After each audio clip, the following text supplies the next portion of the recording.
जहरीली शराब से सिवान, गोपालगंज और छपरा के 47 लोगों की मौत पर दुख प्रकट करते हुए आपदा प्रबंधन मंत्री डॉक्टर संतोष सुमन ने कहा, शराब तस्कर के खिलाफ होगी कठोर कार्रवाई। शराब तस्करी की सप्लाई चेन चलाने वाले बचेंगे नहीं। उन्होंने कहा कि मुख्यमंत्री नीतीश कुमार गरीबों के उत्थान के लिए ही प्रदेश में शराबबंदी लागू किया था। पूर्ण शराबबंदी है, इसी कारण से शराबबंदी लागू किया गया था कि जो गरीब तबके के लोग हैं, जो कमजोर तबके के लोग हैं, जिनका पैसा बच्चों को पढ़ाई में जाना चाहिए, स्वास्थ्य में जाना चाहिए, वो पैसा चला जाता है शराब सेवन में। इसलिए माननीय मुख्यमंत्री जी आदरणीय श्री नीतीश कुमार जी ने यहाँ पर शराबबंदी लागू की थी, उन गरीबों के लिए शराबबंदी लागू की थी। लेकिन आप जानते ही हैं कि समाज में कुछ ऐसे तबके लोग होते हैं, कुछ आदतन अपराधी होते हैं, आदतन उनको कानून का भय नहीं होता। कुछ ऐसे लोग जो सप्लाई चेन चलाते हैं, आप सिवान या गोपालगंज के इलाके में जो बॉर्डरिंग इलाका है यूपी का, वहाँ से कुछ आया है और शराब जब आता है, गलत चीज़ आता है तो जहरीली होता है, उसके कारण नुकसान हुआ है। तो हम समझते हैं कि हम लोग की पूरी संवेदना है और पीड़ित परिवारों के प्रति देखिए, जहाँ तक मुआवजा की बात है तो ऐसा मुआवजा नहीं, लेकिन पिछली बार माननीय मुख्यमंत्री जी ने कुछ लोगों को दिया था।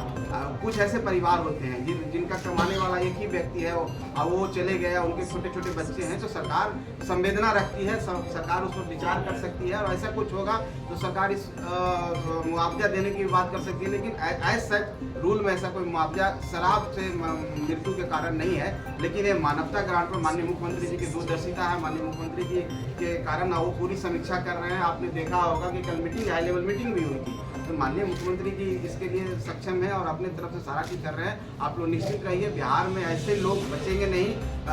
कड़ाई से उनके साथ पेश किया जाएगा जो इस तरह के शराब परोसने का काम करते हैं, छोटे हमारे गरीब लोगों को बरगलाने का काम करते हैं, यहाँ के जो वर्क फोर्स है उसको कमजोर करने का काम कर रहे हैं। निश्चित तौर पर उन पर कार्रवाई होगी और आने वाला समय में सप्लाई चेन हम लोग रोक पाएंगे, ये आश्वासन है। शराब में जो है वो खोल देना चाहिए, आपका राजस्व भी बढ़ेगा, तो पूरा फेल बता दीजिए। अब देखिए, कांग्रेस नेता ऐसा क्यों बोल रहे हैं मुझे नहीं मालूम है। जब शराबबंदी लागू हुआ था तो कांग्रेस के नेताओं ने भी हाथ उठाया। अब जब सब लोग हाथ उठाए हैं और आज लोग कह रहे हैं कि अब तो कुछ एक और नई पार्टी है वो भी कह रहे हैं कि 2 अक्टूबर को गांधी जी की जयंती पर बोल रहे हैं खोल देना चाहिए। तो लेकिन कहने वाले कहने, आप इस बात को मानेंगे कि शराब जो सेवन लोग करते हैं, अमीर लोग जो सेवन करते हैं वो तो बहुत लिमिटेड करते हैं, उनको कुछ नहीं, लेकिन गरीब के लिए अभिशाप है। देखिए, हम ऐसा नहीं हम कह रहे हैं कि लोग नहीं करते हैं, हम ये नहीं कह रहे हैं कि बिहार में करते हैं, बाहर के राज्यों में करते हैं, दूसरे देशों में भी लोग करते हैं, लेकिन उनका अपना एक दायरा होता है, उनको पता है कि इससे क्या नुकसान होता है। लेकिन गरीब लोगों को ये पता नहीं है कि इसका क्या नुकसान है। सबसे ज़्यादा नुकसान गरीब को होता है। बिहार गरीब प्रदेश है, बिहार में लोग कमाने वाले लोग हैं और अगर वो शराब का सेवन करेंगे तो उनके बच्चे कैसे पढ़ेंगे, उनका भविष्य कैसे होगा। क्या आप लोग नहीं चाहते हैं कि वो भी समाज में आउटपुट दे सके, क्या उनके बच्चे भी इस राज्य को पढ़ाने में उनका काम आ सके, पढ़ेंगे तभी तो मैं तो आप लोग के माध्यम से सभी लोगों को यही आग्रह करना चाहता हूँ कि इस लत से अलग हो जाइए, ये बीमारी से अलग हो जाइए। ये आपकी तरक्की रोक रहा है, आपका विकास रोक रहा है और साथ साथ राज्य का भी विकास।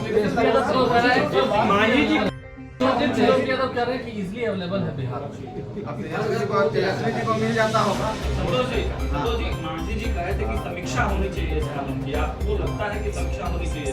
देखिए, माननीय मुख्यमंत्री जी हमेशा बैठक करते हैं। इसकी समीक्षा का मतलब क्या होता है कि हम अगर कहीं पर कुछ लूप होल है उसको और कड़ाई से पेश करेंगे। तो माननीय मुख्यमंत्री जी हमेशा इस बात के लिए बैठक करते हैं। कल भी हाई लेवल मीटिंग हुई कि यही है कि इसको और कड़ाई से हम कैसे लागू कर सकते हैं।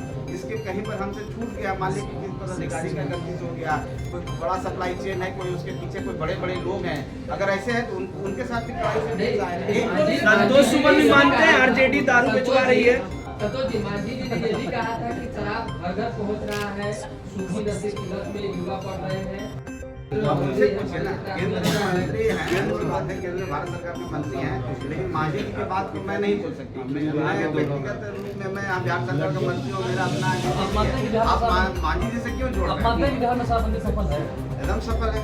अब जैसे कानून तो देश में बहुत सारा है, कुछ घटनाएं तो होती है, उसी तरह से शराबबंदी में अगर कुछ ऐसी घटनाएं होती है तो उसको ये मान के नहीं चलेंगे कि हाँ शराब परोसा जा रहा है। सुमन जी, ये छिटपुट घटना नहीं है, ये बहुत बड़ी घटना हुई है। निश्चित तौर पर एक बड़ी घटना है, लेकिन हमने कहा ना कि कोई भी कानून को कड़ाई से लागू करने में कुछ आदतन लोग होते हैं, कुछ पेशेवर लोग होते हैं, उनको आदत ही है, लेकिन ऐसे लोग भी पकड़े जाएंगे और ऐसे लोग को दंडित किया आपको नहीं लगता जाएगा। जहरीली शराब का जो नेक्सस है वो लगातार बढ़ते चला जा रहा है, इसको रोकने के लिए कुछ करना चाहिए? सरकार हर स्तर पर प्रयास कर रही है और सरकार इसको रोकने में सफल भी हुई है। ये हम नहीं कर सकते हैं कि ये बढ़ रहा है, बढ़ नहीं रहा है, घट रहा है, कि अभी कभी उछला हुआ है विवाद कौन हो गया? एक ही उम्मीदवार हमको तय करना है, लेकिन हम डेमोक्रेटिक कर रहे हैं और आज सब बैठेंगे, आज विचार होगा, विचार होने के बाद आप सबको बताते हैं। बहुत धन्यवाद।